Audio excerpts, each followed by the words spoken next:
आज हम एक छोटी सी कहानी से जानेंगे कि किसी के रूप, रंग, शरीर पर रखी हुई आसक्ति हमें कई निम्न स्तर की योनियों में जन्म लेने पर मजबूर करती है। इसी आसक्ति, मोह, मूर्छा के कारण हमारा 84 लाख जीव योनि का चक्र चल रहा है और तब तक चलता रहेगा जब तक हम इस बात को अच्छे से जान और समझ नहीं जाते। कनकध्वज राजा की सुंदर सी बेटी थी सुनंदा। महल के पास ही श्रेष्ठी का घर था। उसका बेटा रूपसेन महल के आसपास चक्कर लगा रहा था ताकि सुनंदा की एक झलक मिल जाए। संयोग से सुनंदा ने रूपसेन को देखा तो वो रूपसेन के प्रति आकर्षित हो गई और उसे महल में आने के लिए कहा। संयोग से उसी समय चोरी हेतु एक जुआरी महल के अंदर प्रवेश हुआ तो सुनंदा को लगा कि ये ही रूपसेन है। उसने जुआरी को रूपसेन समझकर उसके साथ संबंध बना लिया, जबकि रूपसेन महल के पास की दीवार उसके ऊपर टूटने के कारण मर चुका था। सुनंदा और जुआरी के संबंध के फलस्वरूप सुनंदा गर्भवती हो गई और रूपसेन का जीव सुनंदा के गर्भ में पल रहा था। सुनंदा को जब पता चला वो गर्भवती है तो उसने गर्भपात करा दिया। गर्भपात के फलस्वरूप रूपसेन का जीव गर्भ में मरकर सांप बना। यहाँ दूसरी तरफ सुनंदा की शादी एक राजकुमार के साथ कर दी गई। शादी के बाद सुनंदा एक दिन बगीचे में घूमने गई तो वहाँ सुनंदा को देखकर रूपसेन रूपी सांप बहुत खुश हुआ और नाचने लगा। नाचते नाचते सुनंदा के नज़दीक गया तो सुनंदा जोर से चिल्लाने लगी। राजकर्मी ने अपनी तलवार की धार से सांप का काम तमाम कर दिया। सांप मरने के बाद रूपसेन का जीव कौवा बना। एक दिन सुनंदा संगीत का आनंद लेने के लिए एक संगीत सभा में गई। वहाँ दीवार पर बैठा कौवा सुनंदा को देखकर खुशी के मारे जोर जोर से काँव काँव करने लगा। कौवे की काँव काँव से संगीत सुनने में अड़चन आने लगी। राजा ने धनुर्धर को तीर छोड़ने का आदेश दिया। धनुर्धर के तीर के वार से कौवा वहीं ढेर हो गया। रूपसेन का जीव कौवा से हंस बना और सुनंदा के राजमहल के तालाब में बड़ा होने लगा।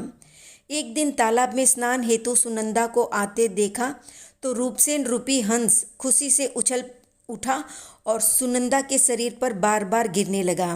बार बार हंस के सुनंदा के ऊपर गिरने से सुनंदा परेशान हो गई और उसने अपने रक्षकों को तीर चलाने का आदेश दिया। तीर लगते ही रूपसेन रूपी हंस वही तड़प तड़प कर मर गया। मरने के बाद जंगल में हिरन बना। एक बार सुनंदा राजा के साथ शिकार खेलने गई। शिकारियों ने बाजे बजाए तो बाजे की आवाज़ से रूपसेन रूपी हिरन भी अन्य हिरनों के साथ झुंड में आ गया। सुनंदा को देखते ही हिरन रूपी रूपसेन का प्रेम जागृत हो गया। वो सुनंदा के नज़दीक आने लगा। नज़दीक आते ही शिकारियों ने उस पर बाण चलाया और उसके मांस को पकाकर सबको परोसा। सब मज़े लेकर रूपसेन रूपी हिरन का मांस खा रहे थे और मांस की तारीफ कर रहे थे। उसी समय वहाँ से दो अवधि ज्ञानी संत गुजरे। उन्होंने अपने ज्ञान से रूपसेन और सुनंदा का पूर्व जन्म देख लिया और सिर हिलाते और हंसते हुए आगे बढ़ गए। राजा और सुनंदा को साधुओं का ये व्यवहार कुछ अजीब लगा और उन दोनों ने साधुओं को रोककर उनके अजीब व्यवहार का कारण पूछा।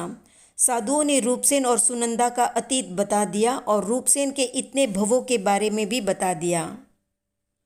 तो सुनंदा ने साधुओं से पूछा, हिरन रूपी रूपसेन अब मरकर कहाँ गया? तो साधुओं ने कहा कि अब वो हाथी बना है और शहर में उत्पात मचा रहा है। तुम्हारे वचनों से वो प्रतिबुद्ध होगा और अपनी जानवर योनि को यहीं समाप्त कर देगा। इसलिए तुम जाओ और हाथी रूपी रूपसेन को उद्बोधन दो। सारी बातें सुनकर सुनंदा विरक्त हो जाती है और साध्वी बन जाती है। साध्वी बनने के बाद उसे अवधि ज्ञान यानी एक विशाल ज्ञान प्राप्त होता है और वो हाथी रूपी रूपसेन को प्रतिबोध देने के लिए जाती है। हाथी से कहती है, हे गजराज, मेरे ऊपर मोह आसक्ति रखने के कारण अब तक तुमने 6 बार जन्म मरण कर लिया है। अब इस मोह से बाहर आओ वरना ऐसे ही जन्म मरण चलता रहेगा और 84 के चक्र में फंस जाओगे। सुनंदा की बातें सुनकर हाथी को अपना पूर्व भव याद आता है और अपनी आसक्ति राग भाव को छोड़ता हुआ अनशन स्वीकार कर लंबे लंबे तप में लग जाता है। वहाँ से मरकर स्वर्ग में पैदा होता है और निकट भविष्य में मुक्त। तो एक सुनंदा पर आसक्ति मोह के कारण उसको इतने जन्म करने पड़े। मोहवश कई जानवर योनि में जाना पड़ा। समझ आ जाने के बाद स्वर्ग के बाद मोक्ष को प्राप्त करेगा। वीडियो पसंद आया तो लाइक शेयर सब्सक्राइब करें।